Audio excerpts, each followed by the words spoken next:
following what Caleb Williams said today at the podium. He took center stage at the NFL Combine with the media, and I thought by all measure, just watching I thought he handled himself very professionally.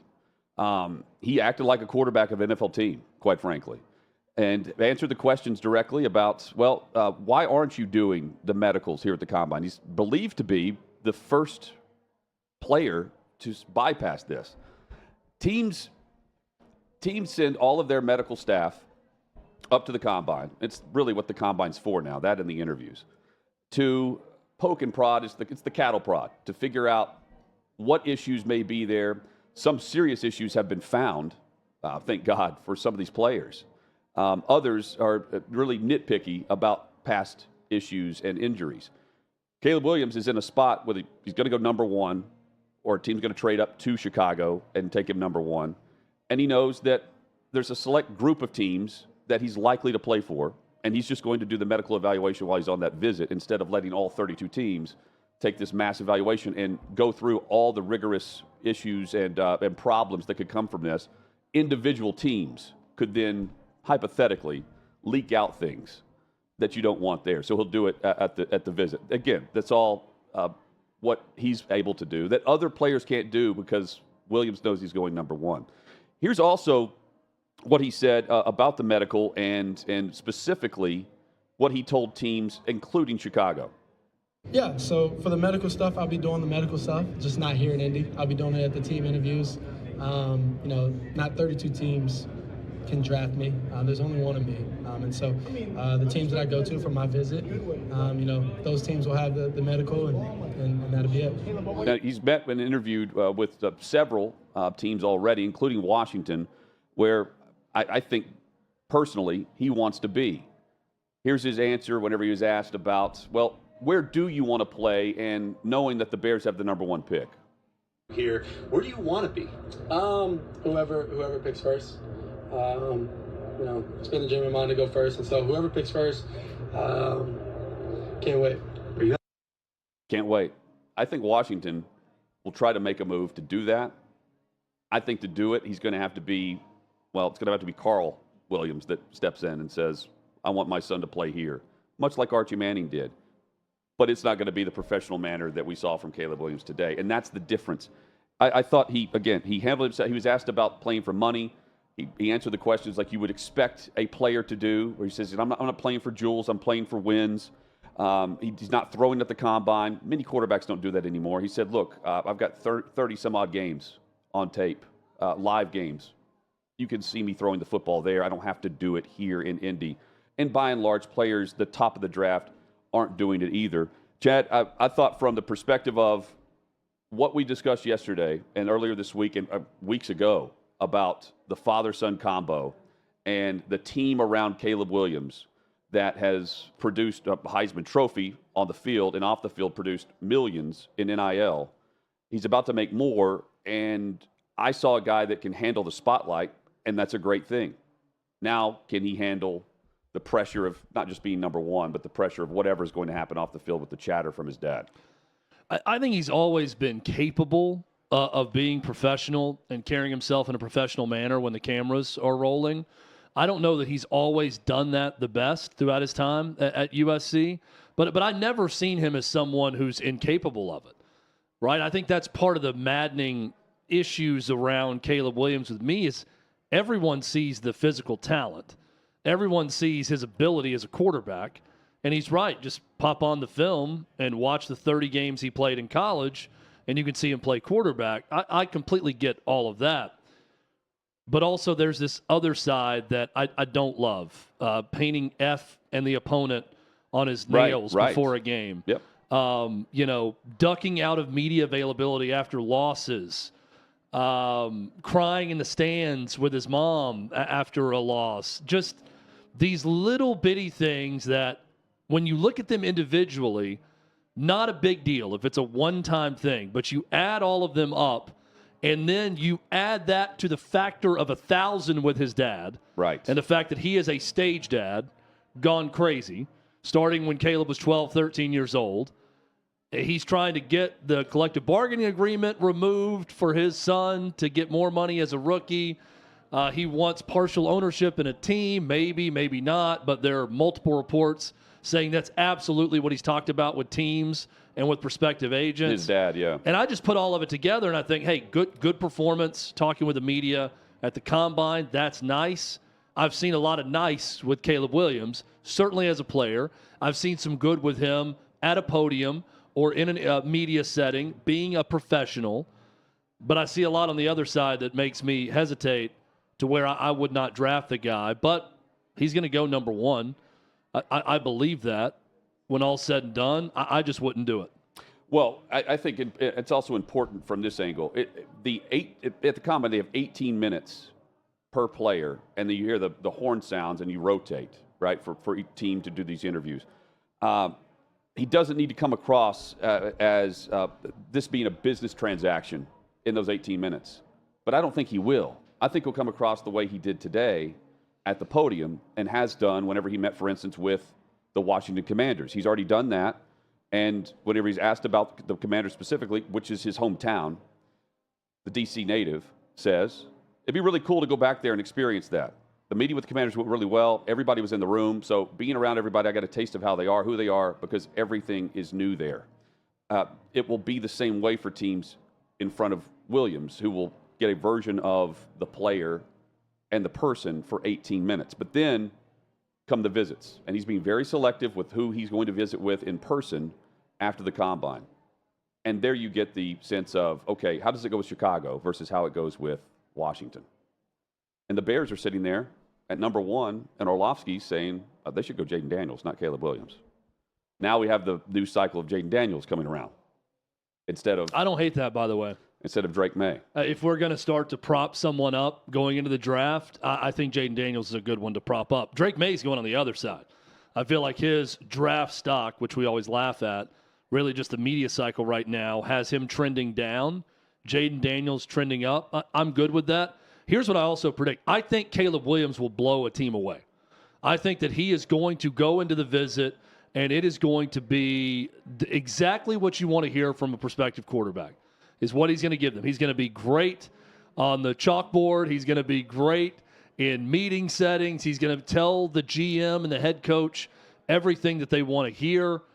And I still think it's going to be a mistake to draft him. But I do believe he's going to pull that part of it off, just like he did today with the media availability. I think he's going to do a very good job on at least one of these visits and convince someone to either draft him number one, being the Bears, or trade up to draft him number one. Could be Washington, could be someone else. And I think the teams will fall in love with him because you're getting him individually. Now, what I don't know, and I'm speaking way before these visits happen, is who's with him, because he's got a team around him. But he's going to have the individual teams do the medicals individually instead of every team getting that. And there was a little bit of buzz around that saying, oh, well, and I initially thought, well, here comes more craziness where he's there to just chat with a couple teams, do the media session, and peace out. But he's doing more than that. He does have to, it was funny, he does have to weigh in and be measured. That's just automatic when you show up. And he was just like, honestly, I've never even really done this. He's like, I know I'm a certain size. He's like, I'm around Aaron Rodgers' height, and I weigh 210 or 215. He's like, I don't really know, 6'1", 6'2". It's just so funny, hand size and all that stuff this time of year, Chad. No one cares about that when it comes time to the draft. No, I do not understand why everyone is so reluctant to just throw at the Combine.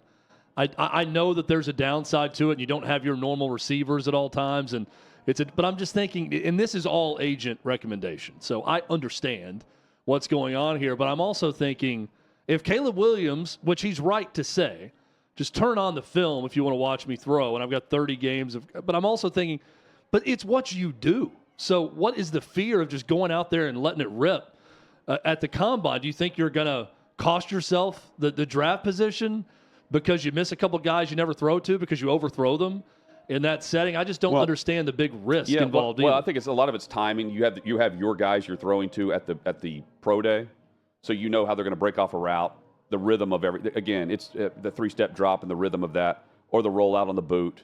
Some of it you're just familiar with, and the setting itself. But isn't that easily explained away? Like, because if I'm watching not someone if you're looking there, for a reason. Not if you're looking for a reason to go with the other guy. I think everyone is always looking for a reason especially when it's someone like Caleb Williams, to draft him. I don't think this would ever be the deciding factor, I guess is what I'm saying. Because if he goes to his pro day at USC and throws, he's going to be a lot better because he's going to have his guys and have the timing down and everything else. So Emil, it's just going to be, man, he looks so much better at his pro day than he did at the combine. Oh, it's because he has the timing down with his receivers. And really, the ball off of his hand looked great at the combine too because the dude knows how to sling it. If you can sling it, I don't understand the big risk. They're going to be able to see that. They're going to be able to see how your mechanics, how you throw the football. If you overthrow a guy who's not fast enough to catch it because you're used to someone fast, or you underthrow it for whatever reason, they're just watching the way the ball comes off your hand more than anything else. Again, maybe I'm too dumb for all this, but I don't understand how this is some huge risk to go out there and just sling it at the combine. I don't know if you can improve anything, though, for you. And Caleb Williams knows that. He's not even doing the medical for all the teams, right? Well, you can just go there and get it done in a day and a half. What's funny is now, see, that part I understand, actually, because I think that there's too many leaks. Yes, that's what I think. He didn't say that, but that was exactly what I said earlier. Exactly. He doesn't want this out there. Even if you do it and nothing's true, it opens up the possibility of someone saying, oh, this is what happened with his medical, or they don't like this, because they're trying to get him later in the draft or whatever the motivation is. Jeffrey Simmons, for instance, with the ACL, you knew that, but how serious was it? What was the history of the knee? What status will he be? When could he return? He fell in the draft, and there were still teams that just took him off the board because of the injury, you know, or injuries that you don't know about. Caleb Farley comes to mind with that. Yeah. Chad, the funny thing about working at the combine, the punter from Iowa, who's rated like 137th overall. Dude's a weapon. He is the only weapon for Iowa. There was discussion about whether or not he should even kick or punt at the combine. Oh, that's funny. It doesn't even, no good. You've seen the games. If a plenty punter, of work too. Now, quarterback, one position, way more important. Logan Lee. If a punter, I don't care how good he was in college, if a punter refused to punt at the combine, I would take him off my board, just on general principle. I'm thinking, buddy, you're not going to get that many opportunities to punt in the NFL. We like you. We love your film. We love your hang time. We love how quickly you get the kickoff, all those things that we're looking for with our special teams coach. But if you were unwilling to punt at the combine, we are taking that little magnet off the board, and we are refusing to draft you. Thank God he did, so he remains on everyone's draft board. But that was a headline. Logan Lee will participate. If I'm the GM, I am taking that punter off my draft board. I don't care if he's the punt god, like Matt Araiza. I am removing you from my draft board at that point. Yeah, the headline, Logan Lee will participate in today's combine. But how petty I am with some of these things, I'd have like 2 first-round grades, I think, based on just little things that would bother me about prospects. Yeah. And I'd remove half of the draftable group off my board for little things like this. So you would remove the position off your board by doing that. I would have someone. I would punter. Draft someone in the second round that everyone else had a 6th round grade on, just because that player happens to fit every single one of my criteria for what I'm looking for. Chad, would you draft Filipowski? Right now in the mock drafts, he's like 10th or 11th for the NBA draft, and I didn't even know if he was going to be able to participate next season for a rookie season in the NBA based on the injury that occurred, quote-unquote injury, knee injury, ankle, unknown. He did not favor his knee in last night's game against Louisville. 29 minutes and a blowout win, but 29 minutes is around the same amount of time that he normally would play. Averages a little over 30 minutes. Had 9 points, 6 assists, 10 rebounds, and apparently his status is in question for their matchup against Virginia, which comes up tomorrow on Saturday. It's not in question. No, it's not. It's not in question at all. It's as much in question as that they claimed it was after that just brutal hit he took coming off the floor against Wake Forest. And I said it right here on this show. I thought he was faking. I thought he was being very overdramatic about the hit that he took walking off the court. I understand John Shire getting upset, the trainer, everyone else trying to get him off the floor with no harm done to him. But here's what I would like to have happen. Filipowski's going to play in the next game. He's probably going to play well, just like he did against Louisville. He's fine. We have to destigmatize calling out people who fake injuries. This has long been an adage in sports that I want to start to normalize the trend going the other way. The old adage, Hutton, is, and you know this, don't question how hurt someone is. You can never, ever possibly question an injury. If a player says they're hurt, they're hurt. You have to trust them no matter what. But J.C. Tretter, the NFLPA president, says in an interview that he would encourage running backs to fake injuries to help themselves. Oh, wow. NFLPA president says that means it must have happened at some point. We've heard and know of plenty of NFL players that have been accused of people in the front office or even teammates of milking certain injury situations to their benefit. This is something that happens. This is a truth in sports. And when I watch Kyle Filipowski and even America's sweetheart, Caitlin Clark, who I love, and I am willing to say is a great player, unlike Jay Williams of ESPN. She is great. Also, the flop she took at Ohio State was pretty great, pretty Oscar-worthy, Caitlin, because you didn't get hit that bad.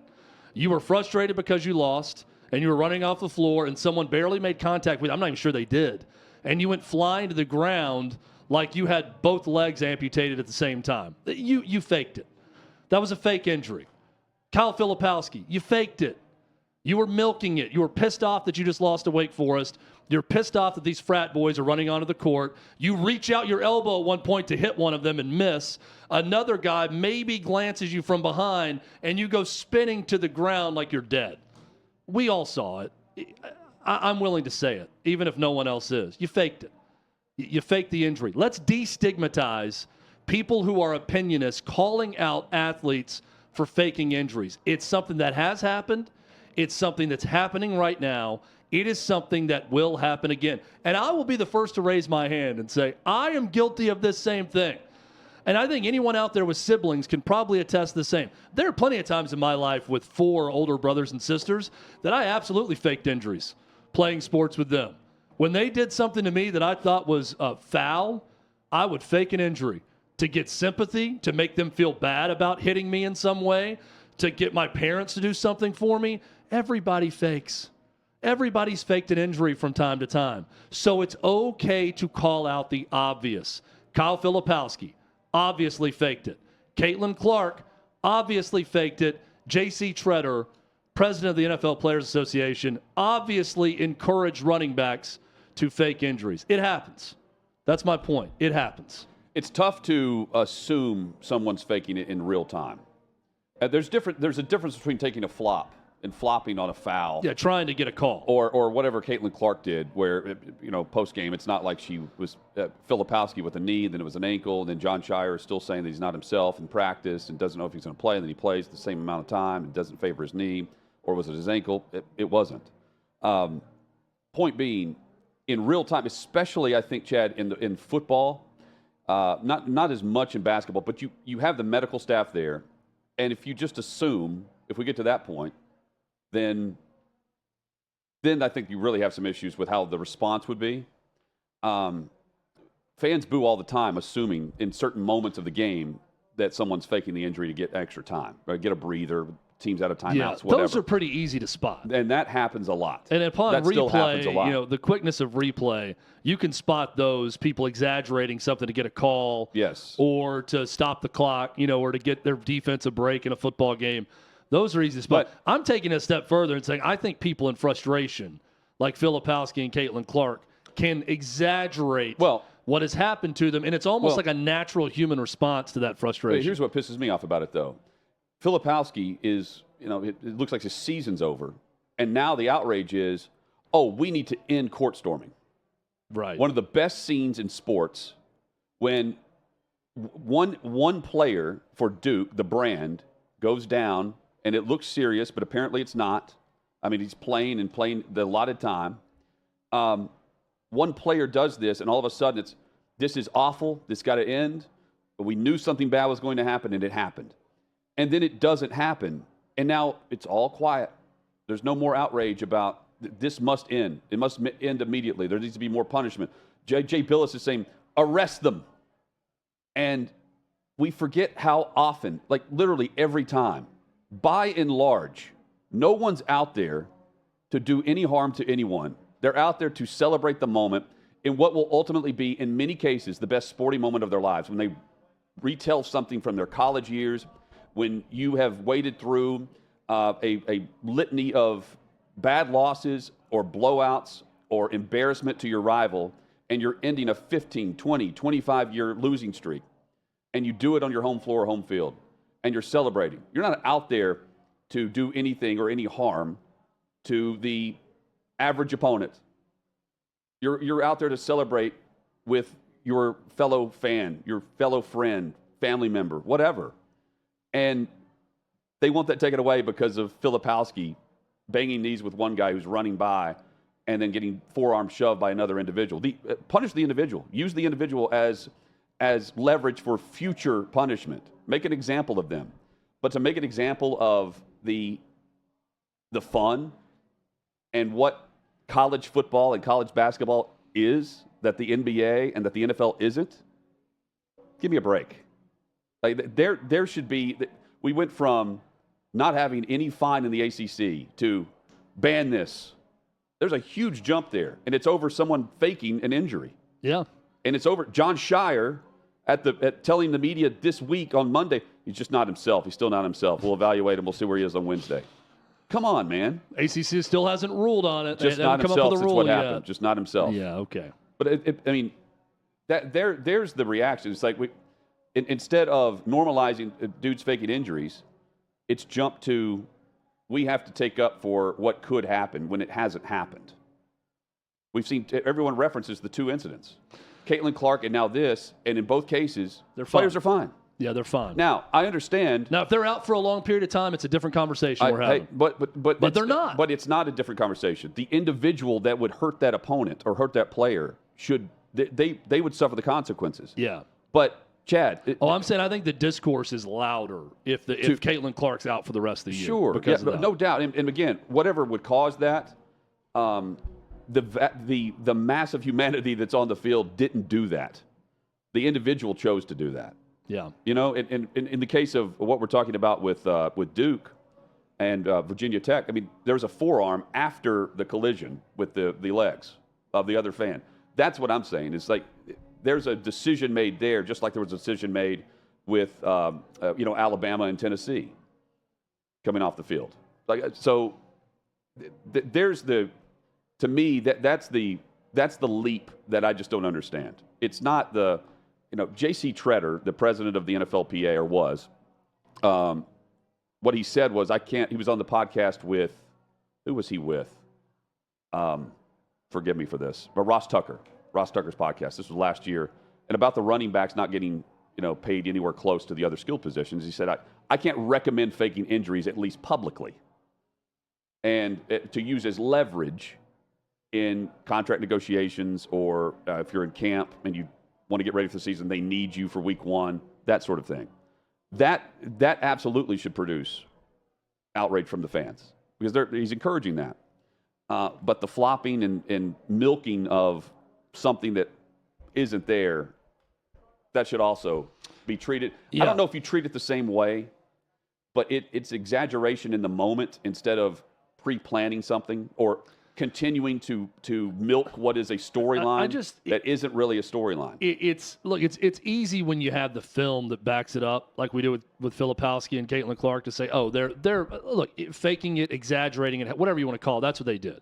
They're exaggerating the injury. They're faking it. You mentioned and they're fine. Playing against siblings or whatever. Someone at some point you've hit your elbow or funny bone, or you've banged knees, collided with someone, and you go numb for a second. Like that to me is what it looked like. Maybe it feels weird. Yeah, maybe. But 10 minutes later you're fine. Yeah, regardless, I don't think he was hurt at all. But I've watched it over and over again. I don't even really see a big knee bang at any point. But regardless of it, he played. He exaggerated it. Okay, all this talk about he sprained his ankle, and then oh no, he hurt his knee, and then oh we haven't evaluated it, but now he's going to play. They exaggerated it. And there are times, and this is what you always hear, there are times where you can clearly watch something and say, I don't think this guy's as hurt as he's letting on. And it certainly does benefit this player to sit out the rest of the season or to sit out this stretch of games or whatever it may be. But anyone in our position that has a microphone in front of them is always so afraid to just call it out or even speculate that might be what's going on. The movie Major League 2 They speculated that Willie Mays Hayes was, in fact, that his limp was the best acting he'd ever done after he did the movie that offseason. Charlie Sheen said it. This is not something that has not gone on before. It's something that happens. So call it out. I'm ready to destigmatize that, especially when we can see it with our own two eyes. Yes, and Filipowski postgame said wasn't anything too bad about his performance and playing. Wasn't anything too bad. It was asked about quick recovery. Coming off a real hard loss, we had to make ourselves known again. I mean, that final sentence is exactly the way you react minutes after you collide with a fan and you're fine. Yeah, and I think Caitlin Clark handled it really well right after. She basically said no big deal after she got up off the ground. She exaggerated. She was flopping when she took the fall, but then right after, I think she realized, yeah, I'm fine. Well, and again, and then it was not a big deal. This went on a little too long, and I think John Shire and Duke, they were milking it to try to get something from the ACC in a ruling about a fine or something. I mean, for storming the court. You have John Curry, the AD of Wake Forest, release his statement. Big apology. Chatting about, yes, and all that's fine, but to me, it's just the recourse of, okay, where do we go from here? And it was more media driven on the opposite end of it than it was. I mean, the ACC didn't jump to conclusions immediately. They haven't done anything. And you had, you've got Jay Billis saying, I'm not saying arrest college kids. Well, I mean, you want to make an example of people. You can't go arrest 10,000 or however many people are on the court. Chad? I don't think the Winston-Salem jail could handle that if they arrest everyone on the court. And if you do something stupid, do it. And I've said this week and in the past, I do have sympathy in many cases for there are only how many brands could we top? College brands where you're going to storm the field or the court if you beat there's them. There's only one group that really hates it, and it's the team that has to get off the court. Yes. Or the field. Absolutely, I understand from their perspective. They would hate it. But everyone else likes it. And they face it a lot. Everyone else. And I'm surprised that we don't see the other end of it. Right. Where you have more incidents like Burton with Bama, which we don't condone. I'm just saying I'm surprised we don't see more of that from the trash talk that goes on during a game and then the fan interacting with the player face-to-face going off the field in a heated moment. Again, I thought what John Shire said was fine. I totally understand his perspective, and I think he delivered his message well. But the team that's getting stormed upon is the only one that hates it. Well, Shire on Monday, though, saying he's not himself, and 2 days later he's playing. I mean, come on. He's fine. I'm excited about the 12-team playoff because we're going to see more teams in, right? The 14 playoff, what we're ending, speaking of brands, if you start naming teams that are in it every year, it's not that long of a list. No. And, Chad, you hit on it yesterday, but the reports of the 14-team, possibly expanding to 14, the automatic bids, ACC pushing for 2 bids. They can't even get 1 in the 14. What it's doing is just making what would be a really great thing with more brands, more of the same. It's going to create the top teams and the top conferences sending basically the same teams every year. You get Georgia, Alabama, and you'd get another LSU or a Tennessee. You'd get the third team, but you would have the same top brands in the college football playoff with a bye. There would be, in this proposal, one of the proposals, the only the Big Ten and the SEC champion would receive a bye in the opening round. They're automatically pushed to the next level. And I mean, hearing this, I am surprised that the other conferences aren't bitching and moaning about this right now. There's no vocal outrage publicly. Everything's behind the scenes if there is anything, but they're already voting through the 12-team playoff after opposing it literally 6 or 7 months prior to said vote. And it's because they have to have this to survive. They have to have the payouts from the playoff in order to have the money necessary to continue doing what they're doing and be a part of the show. And that's unfortunate because being a part of the show means, you're going to get a cut of the playoff, but it's still the SEC and the Big Ten that are the show in the 12-team, 14-team, soon-to-be 16-team playoff. It goes from the same 6 to 7 schools that rotate in the top 4 in the playoff to now the same 13, 14, 15 that you're going to see kind of rotate through that playoff, and now it's going to be, 18, 19, 20 if you eventually get to 16 teams. It's still going to be the same programs, likely. Like two new ones playing rotating at the top level. Yeah, there's always going to be someone else new coming in, which is going to be good for it. I just don't see any of this as what's good for college football as a whole, and not just college football, college sports, because this is the elevation of what we're seeing. The cost of that is going to be so many scholarship football players. Where this thing ends is the loss of football at a ton of programs. I really believe that. Because if this is all about what can make the most money and who makes money and who doesn't, we're eventually going to cycle into this whole deal where Title IX might be different at some point. Olympic sports at schools are going to be cut. Football programs at different levels of college football are going to be cut simply because there's not enough oxygen for everyone to breathe in the world of money and football.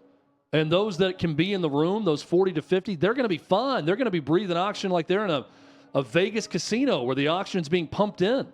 They're going to have no problem getting all that money and keeping their football program and the players making more money and all of that. But the mid-level, the low levels of college football, I think it goes away. And the cynic is going to say, well, who cares? I'm not watching the lower level of college football anyway. I don't care if the last place team in the MAC doesn't do anything. I would simply offer the question of, okay, it's fine, you don't care about it, you don't want to watch it, but what about those players that could be getting scholarships to go to those schools that could be changing their lives because now they're going to get a degree where they wouldn't otherwise? I'm for more scholarships, more opportunity for people to get a scholarship and play sports in college. And where we're headed is quickly to a world where we're going to have the NFL of college football and nothing else. Where this all started, and it probably started way before this, but the ACC, the Big 12, and the Big 10 had the alliance, right? And it failed. Had the Big 12 and the ACC actually accomplished the alliance partnership with the Big 10, where would we be today? Because now you have the Big 10 and the SEC. And, I mean, I can't help but also think this. The ACC and ESPN, and you have ESPN and Fox and Time Warner with their partnership coming up. I can't help but think that this is getting ahead of. We're already down the path of 14 to 16, even though they're starting 12. And it is get ahead of the train that's coming and set up some things that are already locked in contractually before you have a players union, before you have anything up for bid for the next TV contract. And you have everything aligned to start when you want it to, when everything's up for bid, or you're negotiating with the Players Association that's going to be locked into, well, here's you're grandfathered into this because this was signed before you formed anything. Yeah. You don't have that voice, but you have the billions. And I think the ACC and Big 12, I know what they're going to do. They're going to eventually just sign on to this because, like Hutton said, they just want a piece of that pie. And they get two teams in. And they want to get a cut of it and all of that. But this is the beginning of the end for those conferences. If they don't put up a fight, and they're not going to because they likely can never win. But if they don't and they sign over 3 teams to the Big 10, 3 teams to the SEC, 2 for each of ours, you are going ahead and labeling yourself as lesser than those other 2 conferences. And this is going to be the eventual demise of both of those conferences where the Big 10 and SEC, 5 years from now, 10 years from now, 15 years from now, whenever that is, they're going to come together and say, well, we'll take you, and the rest of you can go get bent. It's an invitational. Somewhere else. And you can come play with us, but no one else can. That's where we're headed. Chad, you were reminded recently of your hatred for the New England Patriots. I'm watching The Dynasty on Apple TV. And I don't know if anyone else in the studio is even watching it. I haven't. We give it a rating out of 10. I'm coming in every day, coming in hot because I'm loving it. Okay, good. First off, it's very good. It's like I've said, it's very Last Dance-like, right? Looking back at the Patriots dynasty over those 20 years with Brady and Belichick more than anything else. But in recent years, I found myself liking Tom Brady a lot more, rooting for him when he was in Tampa. Bill Belichick, I've never really liked him, I wouldn't say, but I can respect it. And I understand what he is and what he's about, and I don't dislike the guy. Then episode 6 happened. Episode 6 of this Apple TV show, The Dynasty, titled At All Costs. And episode 6 gets into the drafting and the tenure of Aaron Hernandez in New England. And alas, I'm reminded of why I hate this team and why I hate Bill Belichick and why I hated Tom Brady. If you thought I was pissed off about Belichick not speaking about Spygate, which is a pretty relatively inconsequential thing that he won't even talk about to this day, well, I'm really not pleased the fact that Bill Belichick won't speak on drafting, coddling, defending Aaron Hernandez the way he did. And there are a bunch of accounts in this one that I would love to hear Bill Belichick answer why. One of them comes from Jonathan Kraft, Robert Kraft's son, who said that when he was charged with murder officially, his dad and Bill Belichick were both in Europe, out of the country on vacation. And he called both, and his dad immediately said, yeah, we got to cut this guy. He's being charged with murder right now. And Jonathan Kraft on camera on this series says he called Bill Belichick, and Belichick didn't want to cut him. Said he hasn't been found guilty of anything yet. He's just been charged with it. And Jonathan Kraft, his words were something along the lines of, yeah, I don't care what you're saying now. We got to cut this guy because it's time to do the right bleeping thing. He's likely a murderer. So we're going to cut him. And they did. But Bill Belichick didn't want to cut him. Why? Because he's a good football player. There's other accounts in this. Brandon Lloyd says that Wes Welker ran a beeline to him when he got there, when he first signed with the Patriots, and said, Brandon, you're in between Gronk and Aaron Hernandez in your locker room is, know that Aaron's going to come over to you and he's going to put his genitals on you. He's going to do different things with it. He's also going to talk about bathing with his mother and other things. Just ignore it. The guy is a loose cannon and don't ever engage with him. And then Wes Welker's on camera talking about that. And he even says there was something very off. You could see it. Everyone in the locker room could see it. Some wanted to admit it. Some wouldn't because he's a good player. Bill Belichick wouldn't admit it. Another great story from Brandon Lloyd. And they actually have footage of this in practice where Tom Brady is trying to do a run-through. Aaron Hernandez, I guess, is hurt that week. Mm-hmm. But instead of standing on the sideline, he's dancing and joking around and yelling at the players in the middle of their formation. And Brady is yelling at him, get the bleep off the field. Somebody get this dude the bleep off the field. And Brandon Lloyd's looking over at Bill Belichick, and he's doing nothing. And he's thinking, this is the great Bill Belichick that everyone talks about, the great disciplinarian, doing nothing to Aaron Hernandez. I was terribly disappointed. Terribly disappointed. Belichick, Brady would not even speak on camera about it, never even asked the question. Belichick was asked the question on camera about Aaron Hernandez, and his answer was something like this, we've moved on. I'm just not going to, I talked about it then. I'm not going to talk about it anymore. That's what he says. Here's what Robert Kraft, I'll give Robert Kraft full credit. This is how the episode ends, with the following quote, him looking right into the camera and the camera zooming in for a close-up as he says this. When we bought the team, I said that we could make a difference in our community and make things better. We didn't in this case. There are parents who wake up every day without their sons and a young daughter without her father. We messed up on this one. And for those of you who feel pain, I apologize. And that cut to credits. That's how they end the episode, which was well done by Robert Kraft. But shame on Bill Belichick, not even willing to speak on it at all. And Tom Brady also in this. I thought it was weak of both of them to not at least say something about what they saw from Aaron Hernandez in the locker room, which other guys, Deion Branch, Wes Welker, Rob Gronkowski, Brandon Lloyd, were all fine talking about the weird things they saw in the locker room from Aaron Hernandez. And I was reminded why I hated the Patriots to begin with. Yeah, I mean, it's odd because Belichick is the one who banned the Patriots players from ever saying his name in the locker room. They were not allowed to say Aaron Hernandez's name.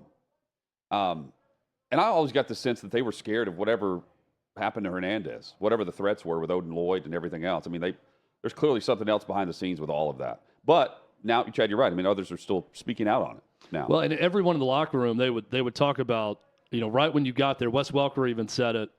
And Brandon Lloyd also said, everyone do not hang out. Deion Branch even said, who was his neighbor across the street. Yeah. Said everyone knew, don't hang out with Aaron. They said, whatever he has going on when he leaves the facility, do not socialize with him and the crew that he runs with from Bristol, Connecticut. I mean, because bad things happen around him. It was just known that he didn't really hang out with anyone, socialize on the Patriots.